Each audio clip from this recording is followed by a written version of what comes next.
What is up, everybody? To Steve here today, and it seems like people have been rejecting this new Suicide Squad game, Kills the Justice League, because now people are playing the older Arkhamverse games, and they're going back to Arkham Knight, which is the last big Arkham game before the Suicide Squad game, and people are going back to that. It seems reports have stated so.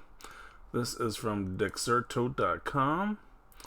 And they are saying Suicide Squad Kill the Justice League rocket launch isn't all bad news for Rocksteady.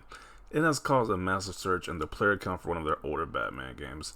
And I can see why, because this new game is just generic soulless trash where you play as the Suicide Squad killing off your favorite beloved heroes.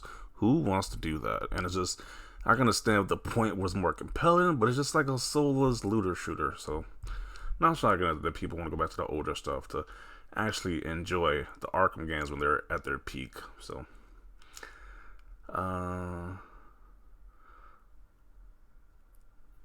Suicide Squad Kill the Justice League has been contemptuous in regard to its treatment to the franchise that established it.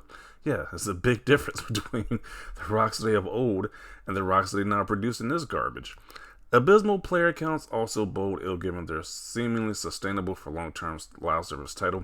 I heard this game was doing worse than the Avengers game when that game dropped, and that game failed. So it's only sudden that this game fall in the same footsteps and failed too. So I don't see this game lasting too much longer with the bad PR, the low player counts.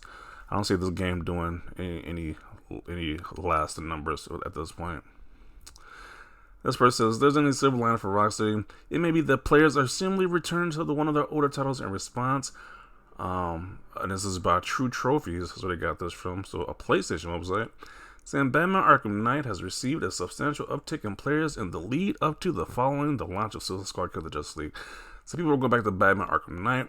That's not my favorite of the Arkham trilogy. I kind of prefer Asylum and City more, but Arkham Knight, I mean, it's okay.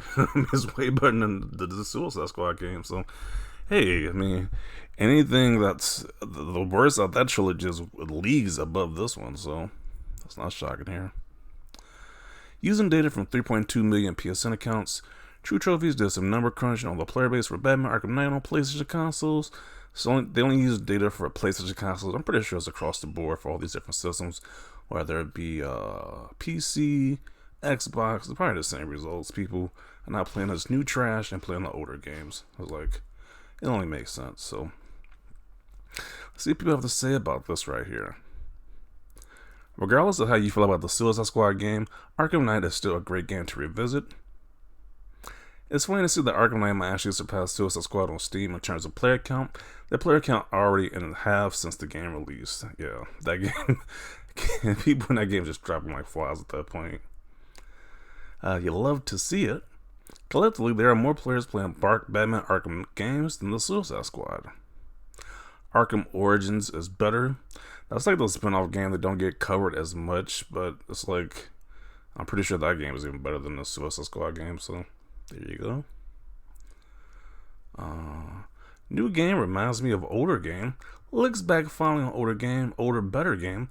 Player, older better game. Literally just started a new playthrough of Arkham Knight today. Yeah, why would you not want to see Batman at his best? Like, literally a good Batman or good Arkhamverse game. They only tried to kill the GOAT, but they only made him stronger. Okay. Apparently this is some stats right here from this year saying how 4,600 is in the game currently, while 3,500 for Arkham Knight on Steam. It seems like when this was recorded, taken right here. So, yeah, it's pretty much catching up with this brand new game. A game that's like 9 or 10 years old at this point. This game is so bad that it drives people to want to play the older games. Yeah. That's how you know a game is bad. Because it's that bad, people want to play the older stuff. You're playing the entire trilogy. Good, they're both great games. That's laughable. Like, people have their own opinions, but that Suicide Squad game is so trash. That just looks so garbage. I was like, yeah, I'll pass on that.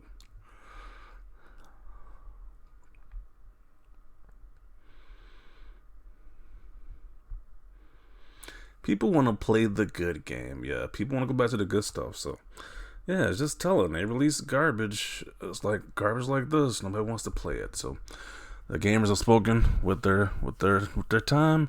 They want to waste their time on playing garbage, mediocre garbage. That's just a waste of everybody's time and money with this new game. So I'm gonna conclude it right here. It's very interesting to see that people are going back to the older stuff instead of this new stuff they're bringing out. And yeah, maybe Rocksteady will learn. I don't know if they're gonna get a second chance though, because it might not be looking too good. We don't know if they're even gonna get a second chance at this point, because this game might be a major fail for their studios. So only time will tell, but definitely share your thoughts down below about this. Leave a like this video. As always, thanks for watching, and peace.